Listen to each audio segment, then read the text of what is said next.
गुरु कैसा होना चाहिए देखो। सब सौंप दिया, लो तुम संभालो। और बंधु माताओं, मैत्रेय मुनि विदुर जी से कहते हैं, राजन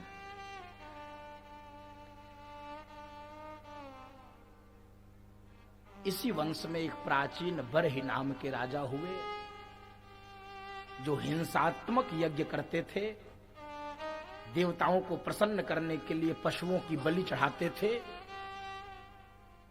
और जब असंख्य पशुओं की बलि इन्होंने चढ़ा दिया तो एक दिन नारद जी प्रकट हुए, कहने लगे, हे राजन,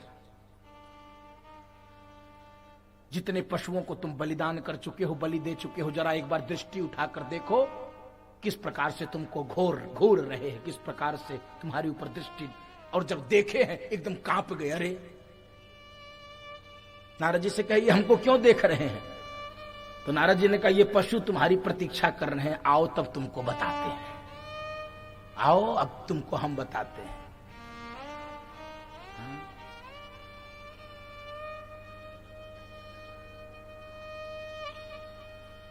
जितनी आसानी से मांस भक्षण करते हैं लोग, प्रसंग सुनिए। वो तुम्हारी प्रतीक्षा कर रहे हैं, आओ आओ। वो तो यज्ञ में बलि चढ़ाते थे, यहां स्वाद के लिए पाया जाता है, स्वाद। उन्होंने कहा भी इस बात को कि नारद जी, हमने तो संतों के, ब्राह्मणों के कहने से हमने पशु बलि दी है, हम तो यज्ञ। नारद जी समझ गए, ओ हो, कुछ कंफ्यूजन हो गया, कुछ संदेह हो गया। नारद जी ने कहा, देखो वेद कभी भी हिंसा का समर्थन नहीं करते, और यदि कहीं बलि का उल्लेख है तो वो निवृत्त मार्ग के लिए, प्रवृत्त मार्ग के लिए नहीं है। बंधु माता, कहीं यदि उल्लेख है भी तो वो निवृत्त मार्ग है, प्रवृत्त नहीं। दो मार्ग होता है। तो कई बार निवृत्त मार्ग को ही हम प्रवृत्त मार्ग मान लेते हैं। कोई चीज छुड़ाने के लिए कभी कोई चीज बताई जाए, उसको हम प्रमाण मान लेते हैं। तो जो पशु बलि है, ये वेद में निवृत्त मार्ग है, और ये तुम अपराध कर रहे हो। तुमको ये बात समझ में आ नहीं पा रही है, तुमको क्या करने के लिए भेजा था संसार में भगवान ने, तुम कर क्या रहे हो। और इसलिए मैं तुमको एक कथा सुनाता हूं। और बंधुओं माताओं, एक कथा सुनाया है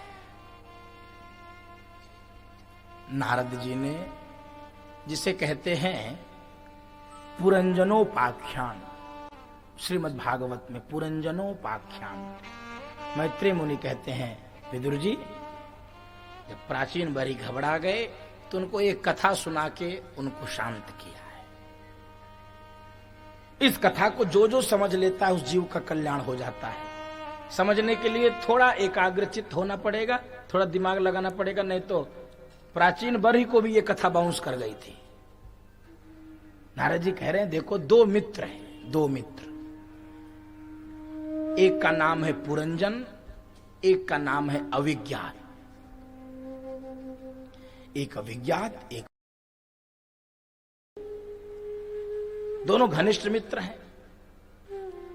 पुरंजन एक दिन आकर कहता है अविज्ञात से कि चलो मित्र, बहुत दिन हो गए, कहीं घूम टहल कर आते हैं। तो अविज्ञात ने कहा, नहीं मैं कहीं घूमने नहीं जाऊंगा, तुम जाओ घूम के, लेकिन सुनो, जा तो रहे हो, लौट के आ जाना, ठीक से समय से आ जाना। कहे ठीक। पुरंजन गया घूमने के लिए। एक नगर में एक कन्या दिख गई, उसी पर इसका मन आ गया और उससे विवाह कर लिया। उसने भी कहा कि मैं अविवाहिता हूं, तो इसने कहा मैं भी अविवाहित हूं, तो पुरंजनी से विवाह कर लिया। पुरंजनी से विवाह कर लिया। ध्यान से सुनिएगा। अब पुरंजनी के प्रेम में इतना पागल हो गया, इतना पागल हो गया। पुरंजनी हंसे तो ये हंसता था, पुरंजनी रोवे तो ये रोता था, पुरंजनी खावे तो ये खाता था, वो न खावे तो ये भी नहीं खाता था। उसके प्रेम में पागल हो गया।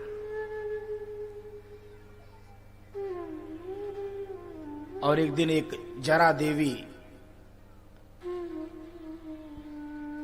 पुरंजन को लेकर चली गई।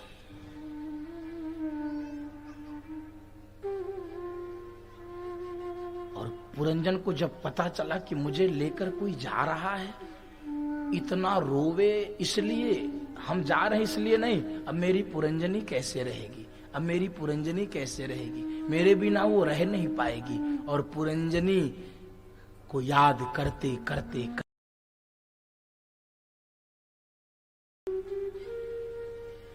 अंते या मति ही सा गति। जो विचार अंतिम समय में आपके मन में रहता है, वैसा ही परिणाम अगले जन्म में आता है। स्त्री शरीर का चिंतन करते करते प्राण छूट गया इसका, अगले जन्म में स्त्री बना।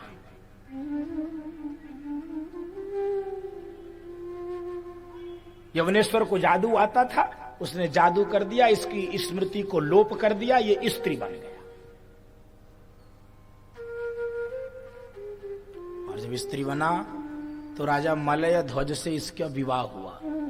कौन था ये सुन लीजिए, पुरंजन बना पुरंजनी, स्त्री बन गया। और मलय ध्वज से विवाह हुआ, राजा की असमय मृत्यु हो गई। और ये सती होने जा रहा था, जा रही थी, क्योंकि स्त्री बन गई, ये विधवा होने के लिए जा रही थी। तभी अविज्ञात को याद आया, इसके पुराने मित्र अविज्ञात को, जिसने कहा तुम घूम के आओ, मैं नहीं जाऊंगा। अविज्ञात को याद आया कि मेरा मित्र चला गया, तो चलो ढूंढते हैं। और ढूंढते ढूंढते पहुंचा तो पुरंजन ये विधवा होने जा रहे थे, सती, विधवा होकर सती होने जा रहा था। अविज्ञात ने कहा, अरे मित्र,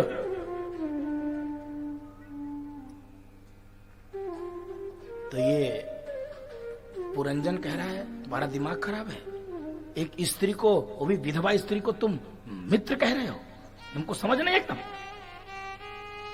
तुमको समझ नहीं। हंसने लगा अविज्ञात के, वाह तुम तो एकदम से ही स्त्री बन गए।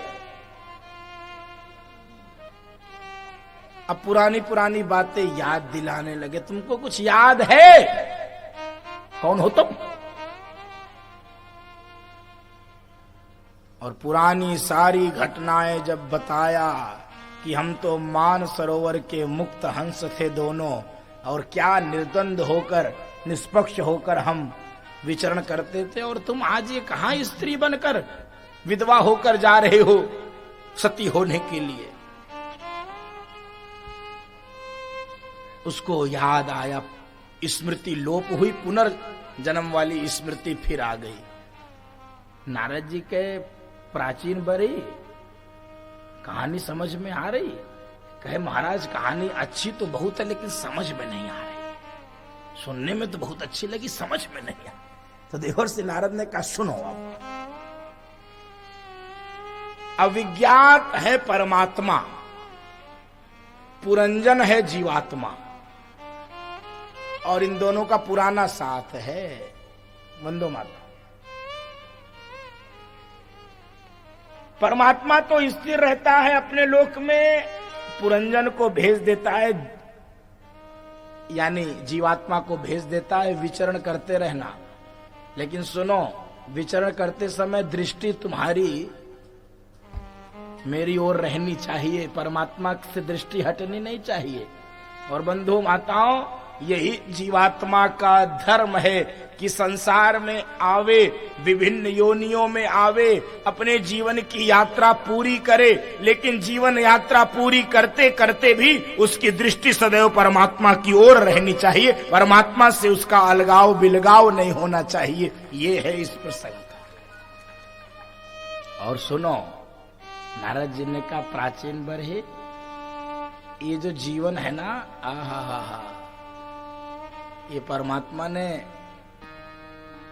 मोक्ष का द्वार खोलने के लिए चाबी दिया है। ये जीवन चाबी है। बड़े भागु मानुष तन पावा, बड़े भाग मानुष तन पावा, सुर दुर्लभ सब ग्रंथन गावा, सुर दुर्लभ सब ग्रंथन गावा, साधन धाम मोक्ष कर द्वारा, साधन धाम मोक्ष कर द्वारा, पाई न जेहि पर लोक सवारा, पाई न जेहि पर लोक सवारा। नाना प्रकार की योनियों में हम विचरण करते रहे, क्या नहीं बने, चींटी बने, हाथी बने, कीड़े मकोड़े बने, सब बने हम।